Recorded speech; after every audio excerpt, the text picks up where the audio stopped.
Abdulla Qahhor O'zbekiston xalq yozuvchisi, dramaturg, tarjimon, o'zbek adabiyotining yorqin namoyandasi.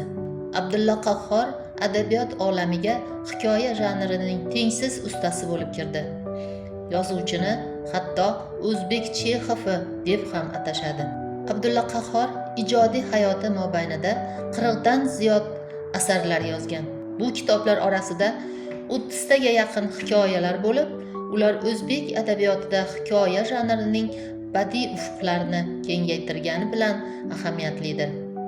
Asror bobo, kampirlar simqoqdi, xotinlar hikoyalari va Oltin yulduz kabi qissalarida o'zbek jangchilarining mardligi, xalqimizning mehnatdagi jonbozligi, yuksak vatanparvarligi ifodalangan. Yozuvchining urushdan keyingi yillarda yaratgan Qo'shchinor chiroqlari romani, Sinchalak, Muhabbat, O'tmishdan ertaklar qissalari, Boshsiz odam, Anor, Bemor, Dahshat, O'g'ri, Millatchilar, San'atkor, Adabiyot muallimi, O'jar kabi hikoyalari o'zbek adabiyotining noyob durdonalaridandir. Bundan salkam 70 yil muqaddam o'zbek adabiyoti osmonida o'zi kichkina, nimjon bo'lsa ham osmonni ko'targulik quvvati va g'ayrati bor Sinchalak parvoz qildi. Bu iste'dodli yozuvchimiz Abdulla Qahhorning shu nomdagi mashhur qissasi edi. Qissa 20-asrning ikkinchi yarmida adabiyotda esgan bahor nafasidan darak berdi. Darvoqe, asarning o'zi ham ko'klam tasviri bilan boshlanadi. Aslida ostonada ijtimoiy hayotda ham ba'zi bir o'zgarishlar boshlanayotgan davr edi. Stalin shaxsiga sig'inish illatlari fosh etilgandi. Bu sharoit qissa boshlanishdanoq o'z ifodasini topgandek.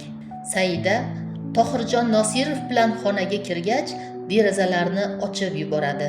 Shunda dim kabinetga bog'chadan muzday havo, handalaknimi, bosib oldi qovunnimi esga soladigan yalpiz hidi kirdi. Chumchuqlarning chug'urlashi, deraza ostida oqayotgan ariqchaning shovullashi eshitilardi. Dim kabinet bu Stalin hukmronligi davrida dimiqqan mamlakat timsoli bo'lib, unda chumchuqlarning chug'urlashi, ariqlarning shovullashi u yoqda tursin, odamlar qattiqroq nafas olgani ham cho'chishgan. Xona ob-havosini yangilash baland bo'yli, xushqomat, juda nozik qiz Saidalar zimmasiga tushdi. Sinchalak qissasi yozuvchi uslubiga mos tarzda voqelik tugunini tashlashdan boshlanadi. Yangi kotib Tohirjon Nosirov dabdurustdan yordamchisiga ko'chadan ketayotgan avtomobil birovni bossa yoki turtibmi, yiqitibmi, ozor bersa nima bo'ladi degan savolni berdi. Albatta, yosh qiz bunday kutilmagan savoldan cho'chib tushadi.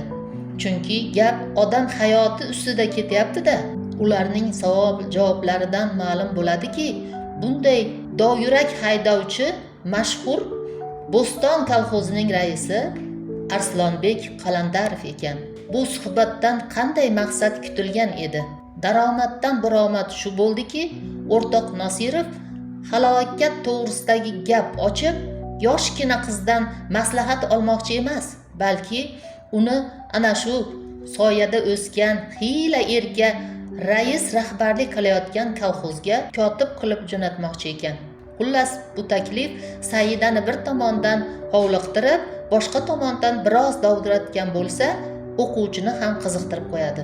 U ham Saida singari Qalandarov bilan tezroq uchrashgisi, Nosirovning kabinetidan rangi bo'zarib chiqqan raisning mo'rtgina qizchani qanday qarshi olishi, nima hiylalar ko'rsatishi haqida o'ylay boshlaydi. Ko'ryapsizki, yozuvchi asar boshlanishdanoq tugun ustiga tugun tashlaydi.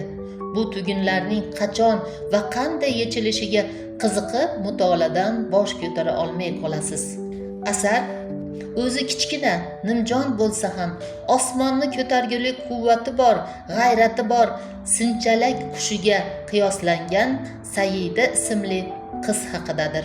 adabiyotshunos olim, O'zbekiston qahramoni Ozod Sharafutdinovning yozishicha, Abdulla Qahhor Saida obrazida hozirgi ilg'or o'zbek ayollarining xarakterini, tipik sifatlarini umumlashtiradi.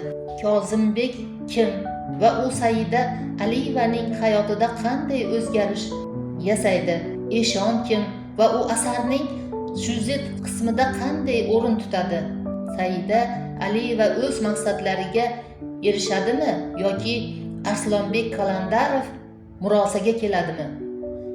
Ushbu savollarga asarni o'qish davomida javob topasiz.